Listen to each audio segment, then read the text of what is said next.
Hello, I'm Simon Whistler. You're watching the Today I Found Our YouTube channel, and in the video today, we're looking at that time a Boeing 767 full of passengers ran out of fuel mid-flight. On July the 23rd, 1983, the flight plan for Canada 143 out of Gimli, Manitoba began with a short jaunt from Montreal, Quebec to Ottawa, Ontario. Right from the beginning, Captain Robert Pearson, co-pilot Maurice Quintal, and the refueling crew realized that the Boeing 767 had a faulty fuel control. Quote, "A computer known as the Fuel Quantity Information System process manages the entire fuel loading process, but the FQIS was not working properly on Flight 143. With FQIS out of order, the ground maintenance crew had to calculate the amount of fuel that the plane needed in a process called dipping the tanks. Wisely taking all precautions, the flight crew also checked the maintenance crew's fuel calculations 3 times in fact, and each time the calculations matched. After reaching Ottawa and preparing for the 2,800-kilometer trip to Edmonton, Alberta, Pearson apparently sensed something was off and asked the plane to be re-dipped. The ground refuelers stated that the tanks had 11,430 litres of fuel. When Pearson and Quintal crunched the numbers, they came up with approximately 20,400 kilos of fuel on board, which all seemed correct. The truth is, though, is that they only had 9,144 kilos. The problem was that the original ground crew and the flight crew had forgotten that the new airliner used the metric system, as Canada was in the process of switching to the metric system, so the new planes purchased by Air Canada were being calculated in metric units. As a result, they had all erroneously used the figure of 1.77 pounds to a litre for their specific gravity factor in the calculations, but what they should have used was 0.8 kilograms a litre.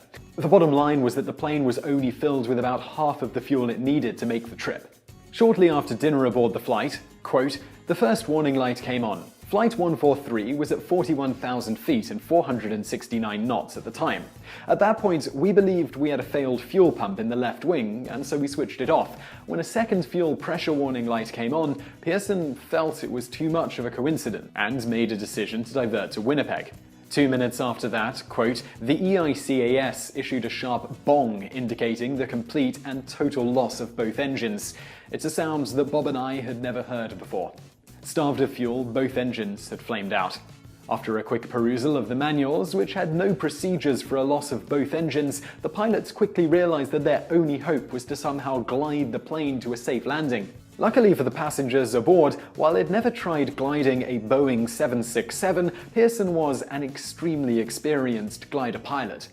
Of course, while a Boeing 767 is perfectly capable of gliding to some extent, even fully loaded, many of the systems within the plane were not designed to run without the engines. Thus, a byproduct of the engines dying was the loss of many of the systems and instruments on the plane due to a lack of electricity, leaving them with only basic instruments. One of the many things that shut off was the radar transponder, meaning that traffic controllers on the ground at Winnipeg's airport had to use a ruler placed on the radar screen to determine the distance traveled by the aircraft in a given time, which could then be combined with the rate of descent to figure out how far the plane could go. If the loss of many of the instruments wasn't bad enough, most critical of all was the loss of hydraulic pressure. Without it, the pilots would have no control at all. Because of this, the Boeing 767 is equipped with a ram air turbine, which is automatically deployed in cases like this, providing a very small amount of hydraulic pressure. The faster the plane is going, the better this hydraulic pump would work as the turbine spins faster. Of course, as the plane slows for a landing, hydraulic pressure drops, and so does the pilot's ability to control the plane. But that was a problem for later. At this point, the plane was losing altitude at a rate of approximately 2,000 feet per minute, but at least the pilots could still control it. Because of the sink rate, the pilots and controllers, after crunching the numbers, all agreed the plane would never make it to Winnipeg. But an abandoned Royal Canadian Air Force base was just 12 miles away. Quintal was familiar with it because he'd been stationed there in the service.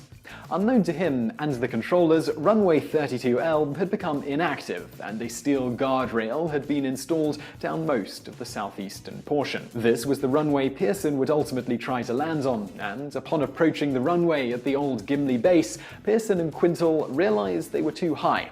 They then performed a common maneuver in small aircraft called a forward slip, which is to bank the aircraft into the wind, then apply opposite rudder to keep the plane flying straight, and rather than turning, this results in the plane descending more rapidly without increasing airspeed. While this is commonly done in personal aircraft, this is a very rare maneuver for a commercial craft.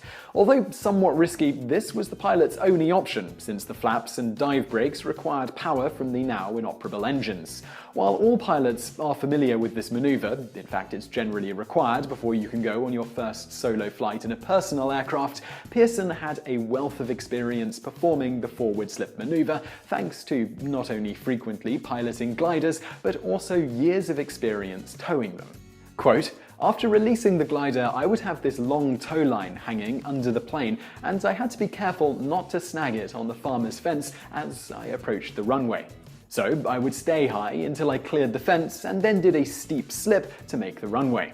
The lack of hydraulic pressure had another downside. They couldn't control the landing gear. Thus, they performed another atypical procedure of a gravity drop of the wheels. As a result of the nose gear dropping into the wind, it didn't lock into place.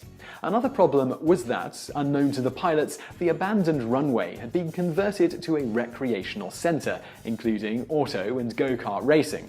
In one of the many weird coincidences of the day, July the 23rd, 1983 was the family day for the Winnipeg Sports Car Club.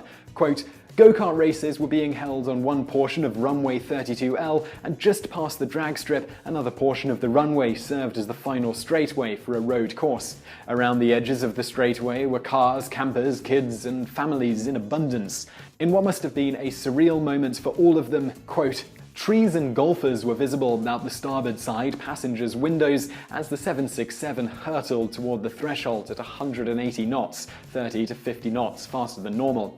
A passenger reportedly said, 'Christ, I can almost see what clubs they're using.' Quintal did not realize there were people present on the runway until the point of no return, so he didn't say anything. Pearson simply hadn't noticed." Pearson's obliviousness to the potential human tragedy wasn't negligence on his part. Rather, in order to land the plane, quote, "his attention was totally concentrated on the airspeed indicator and on operating the plane, so he never even saw 32R, focusing instead on airspeed, altitude, and his plane's relationship to the threshold of 32L.